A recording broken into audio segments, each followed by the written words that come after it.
Have you ever scrolled through your feed and felt exhausted? Not by your own life, but by the story of success you're being sold. The dramatic comeback. The "I worked 100-hour weeks and look at me now" post. What if you don't want to burn out to rise up? What if the real comeback is quiet? For years, I bought into that noise. I believed a true comeback needed a soundtrack of grind anthems and public declarations. Today, I want to share a different, more sustainable path. It's what I call the quiet comeback. And by the end of this video, you'll have three things. First, a clear understanding of why the loud hustle often fails us. Second, a simple, three-word mental model to guide your own shift. And third, 3 actionable steps you can start this week to build resilience on your own terms. Let's break down the problem. Hustle culture sells comeback as a spectacle. It's linear, loud, and obsessed with visible proof. The narrative is always the same. Hit rock bottom, then grind obsessively until you blast through the ceiling. The message is, if your struggle isn't visible, it's not valid. But here's why that fails. It confuses motion for progress and noise for achievement. It ties your worth to perpetual busyness. This mindset is fragile.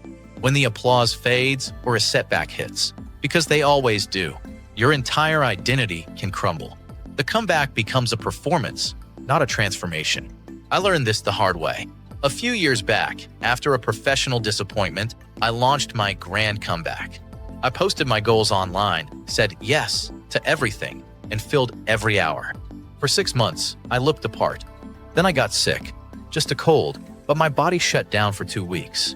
My entire system, built on public validation and unsustainable effort, collapsed. There was no audience for that part of the story. The loud hustle had left no room for quiet recovery. This was my turning point. I realized a true comeback isn't an event you announce. It's a season you tend to. It's not a straight line upward. It's the slow, strengthening of your roots so the next wind doesn't knock you over. The shift is from hustle to horticulture. Think about it. A gardener doesn't yell at a seed to grow faster. They don't yank on the seedling. They focus on the conditions. Good soil, consistent water, proper light. The growth is inherent. It's built into the seed. They just remove the barriers. Your quiet comeback works the same way. It's about creating the internal and external conditions for sustainable growth, not performing growth for others. Consider the case of James, a software engineer in Austin. After a brutal layoff, instead of immediately blasting his resume and posting #OpenToWork, he took a 2-week conditioning period. He restructured his sleep, reconnected with an old hobby, and quietly audited his skills. His first action wasn't public. It was reaching out to one former colleague for a conversation, not a job. That quiet, strategic move led to a lead, which led to a role that fit his life, not just his resume. His comeback was a series of deliberate, quiet steps, not a leap. So, how do you start applying this horticulture mindset? Here are 3 actionable steps. Step 1. Conduct a quiet audit. This week, carve out 30 minutes. Ask yourself 2 questions with brutal honesty. What is draining my soil? And what is blocking my light? Is it a toxic news cycle? A complaining colleague? A bad sleep schedule? Is it the constant comparison on LinkedIn? Write it down. You can't change what you don't see. Step 2. Practice conditional yes. Hustle culture says yes to everything. The quiet comeback is strategic. For every new request or opportunity, ask, does this improve my conditions for growth? If it drains your soil or blocks your light, the answer is a polite, not right now, but thank you. Your energy is your most valuable nutrient. Guard it.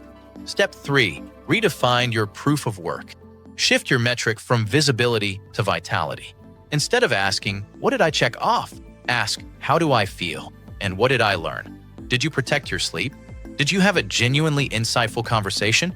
Did you finally understand a difficult concept? That is your proof. That's the real growth. Let's recap. First, we saw how the loud hustle makes comebacks fragile, tying them to performance.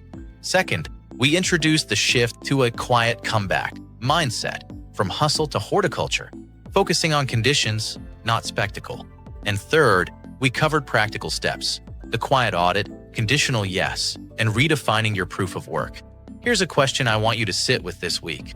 What is one thing I can stop doing to make space for my own quiet growth? Not add, subtract. Your comeback doesn't need a soundtrack. It needs strong roots, and those grow in the quiet. I'd love to hear your thoughts. In the comments, share one condition, one thing you feel is currently blocking your light or draining your soil. Just naming it is a powerful first step. If this perspective resonated with you, please like this video.